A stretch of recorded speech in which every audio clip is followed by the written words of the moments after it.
అప్పుడు రాముడు మృగాన్ని వెంబడించి వెళ్తే లక్ష్మణుడు కూడా ఉంటే రాముడు ఆశ్రమంలో ప్రవేశించు.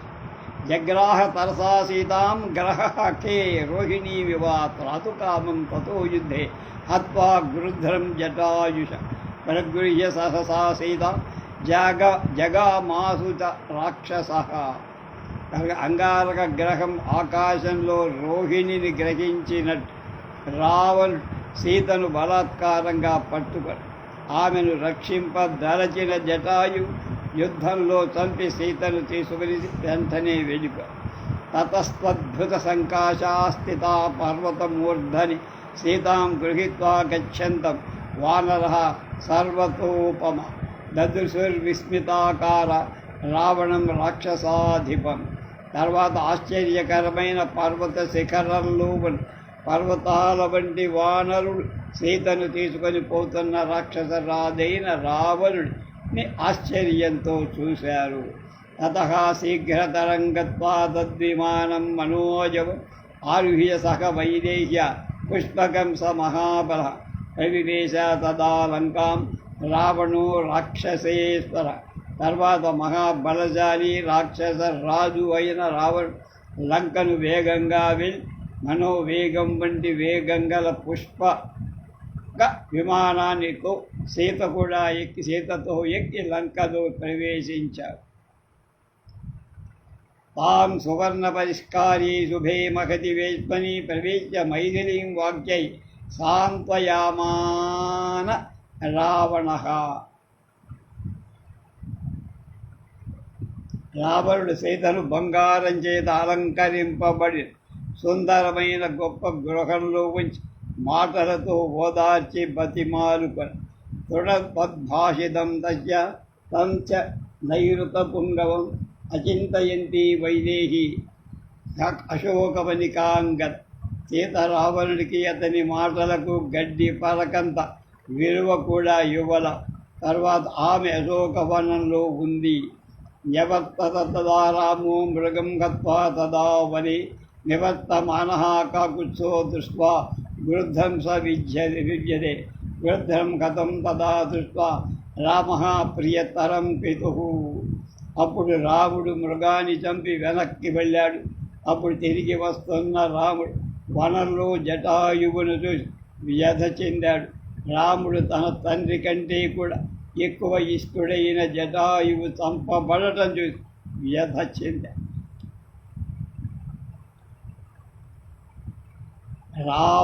రావణేన కృతాం సీతాం సకృత్వా రహితాం బలాన్ నివర్తమానః కాకుత్సో వివ్యధే గృధ్రరాజన్ సత్కృత్య పితుః ప్రియతకం హతం అని ఉంటే బాగుండేది. ప్రాచ్యపాఠంలో లేనట్టుగా ఎవడో కనిపించాడు. మందాకిని మన్వతర వనోద్దేశ్యాంశ పుష్పిత. తిరిగి వస్తున్న రాముడు ఒంటరిగా ఉన్న సీత రావణుడు హరించినట్టు జటాయువు చెప్పగా విని వ్యధ చెంద. తండ్రి ప్రియమిత్రుడైన చంపబడి జటాయువు సంస్కారం చేశాడు. మార్గమానస్తు వైదేహీం రాఘవం సగలక్ష్మణ గోదావరి మన్మచరద్వనో దేశాంశ పుష్పితాన్. సీతను వెతుకుతున్న లక్ష్మణ సమేతుడైన రాముడు గోదావరి నదీ ప్రాంతంలో పుష్పించిన వన ప్రదేశంలో సంచరించ. ఆసేరతుర్మహారణ్యే కబంధం నామరాక్షసం తతః కబంధవచనాద్రామః సత్యపరాక్రమః ఋష్యమూకగిరిం గత్వా సుగ్రీవేణ సమాగతః. రామలక్ష్మణులు మహారంజంలో కబంధుడనే రాక్షసుణ్ణి కలిశారు. తర్వాత సత్యపరాక్రమం గల రాముడు కబంధుడు చెప్పగా ఋష్యమూక పర్వతానికి వెళ్ళి సుగ్రీవుడితో కలిశారు. తయోః సమాగమః పూర్వం వృత్యాహార్దో విజాయత భ్రాత్రా నిరస్తక్రుద్ధేన సుగ్రీవో వాలినాకుల. ఇతరేతర సంవాదాత్ ప్రగాఢః ప్రణయస్తయోః. ప్రారంభంలోనే వాళ్ళిద్దరి సమాగం ప్రేమతో హృదయపూర్వకంగా జరిగింది. పూర్వం సుగ్రీవుణ్ణి అతని సోదరుడైన వాలి కోపంతో దూరంగా తరిమేశ.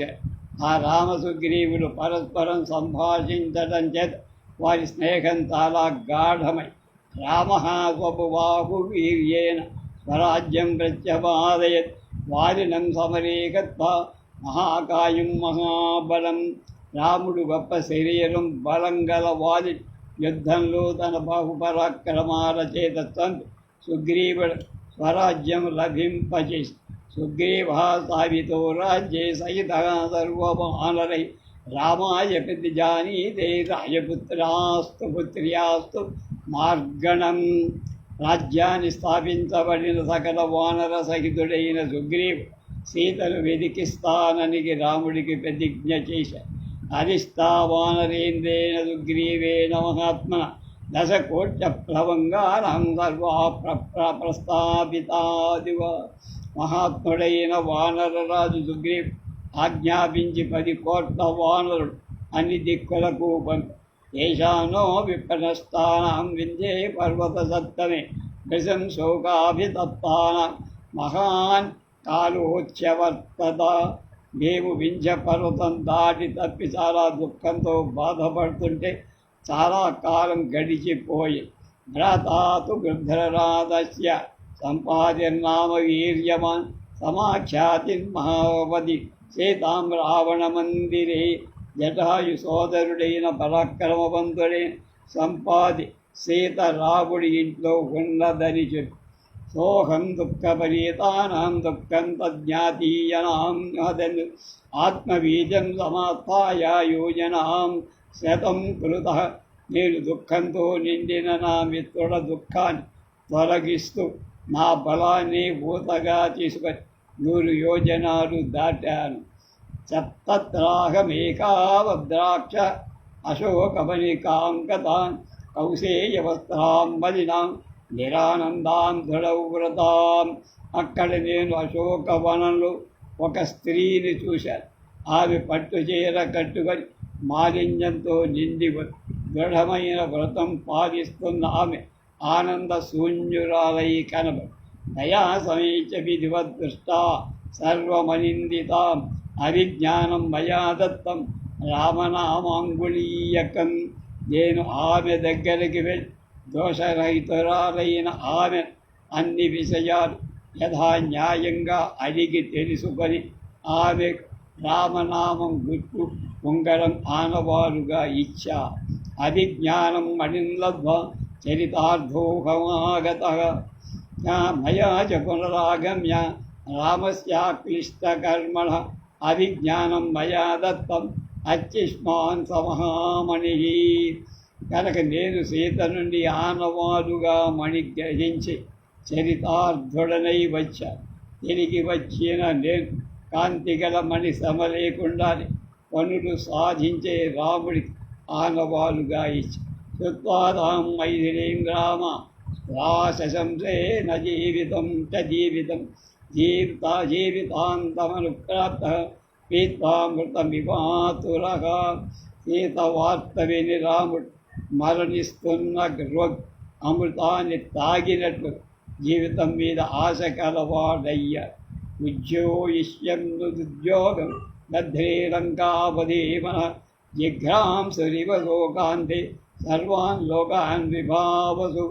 ఉద్యమం చేస్తున్నవాడి రాముడు ప్రళయకాలం సమస్త లోకాలను సంహరిస్తున్న అగ్నిలా లంకను ప్రవేశింపజేయటానికి నిర్ణయం చేసుకుని తతః సముద్రమాసాద్య నరం సేతుమకారయన్ ఆతర్క వినిసినీరాణం పివీరాణం వాహినీ తేన సేతునా.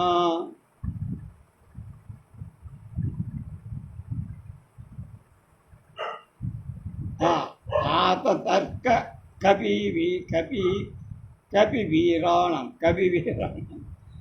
తర్వాత సముద్రం నరుడి చేత సేతువు నిర్మింపచేశారు. ఆ సేతువు ద్వారా వానరసేన సముద్రం దాటి ప్రహస్తమవనగ్ని నీల కుంభకర్ణ సురాఘవ లక్ష్మణో రావణసుతం స్వయం రామస్తు రావణం. నీలుడు ప్రహస్తుని రాముడు స్వయంగా రావణ కుంభకర్ణుల లక్ష్మణుడు ఇంద్రజిత్తుని చంపారు. సస్రవే సక్రేణ సమాగమ్య యమేన వరుణేన చ మహేశ్వర స్వయంభూభ్యాం తథా దశరథేన చ తైశ్చ దత్తవర శ్రీమాన్ ఋషిభిశ్చ సమాగతై స్వరర్షిభిశ్చ కాకుత్సో వరాన్ లేభే పరంతపః. శ్రీమంతుడు శత్రు సంహారకుడు అయిన రాముడు ఇంద్రియ వరుణులతోని ఇంద్ర యమ వరుణులతో మహేశ్వర బ్రహ్మదేవులతో దశరథుడితో కలిసి వాళ్ళ వల్ల వరాలు అక్కడికి వచ్చిన ఋషులు దేవర్షులు కూడా రాముడికి వరాలు అందజేసి సతు దత్తవర ప్రేచ్ఛావానరైచ సమాగత పుష్పకీర విమానేన కిష్కింధాం అభ్యుపాగమత్. ప్రేమతో వాళ్ళందరూ ఇచ్చిన వరాలు తీసుకొని రాముడు వానరులతో కలిసి పుష్పక విమానంపై కిష్కింధకు వచ్చారు. తం గంగాం పునరాసాధ్య వసంతం ముని సంవిధౌ అవిఘ్నం పుష్పయోగేన స్వం రామం ద్రష్టుమర్హసి. మళ్ళా రాముడు గంగా తీరం చేసి భరద్వాజ ఆశ్రమంలో ఉన్నాడు. రేపు పుష్యయోగం, అందుచేత ఎలాంటి విఘ్నాలు లేకుండా రాముణ్ణి రేపు చూడగల. తతప్సవాక్యైర్మధురైర్మహా అమానుతో మధురైర్హనుమతో నిశమ్యహృష్టో భరతాకృతాంజలి ఉవాచ వాణీం భరత ప్రహరిణీం చరస్య పూర్ణః ఖలు మే మనోరథ. ఇచ్చార్చే శ్రీమద్ రామాయణే ఆదికావ్యే యుద్ధకాండే షడ్వింశత్యధికతమ సర్గ సమాప్తః. భరతుడు మధురమైన హనుమంతుని మాటలు విని సంతోషి అంజలి గడి మనసుకు సంతోషం కలిగించే విధంగా నా కోరిక చాలా కాలానికి తీరింది కదా అన్నాడు. ఇది 126వ సర్గ.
రేపు 127వ సర్గలో అయోధ్యకు రాముడు వస్తున్న సందర్భంగా పట్టణమంతా ఎలా అలంకరించారు, పట్టాభిషేకానికి ఏ విధమైన ఏర్పాట్లు చేశారు అనే విషయం, దాని తర్వాత శ్రీరామ పట్టాభిషేకం కూడా రేపే అవుతుంది. బహుశా దీంతో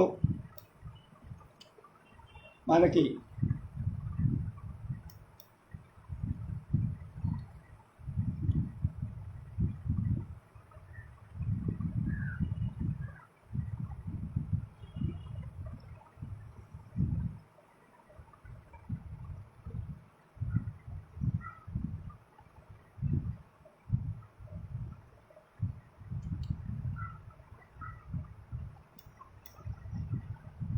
యుద్ధకాండ పూర్తయిపోతుంది. తరువాత ఉత్తరకాండ ప్రవేశిస్తుంది.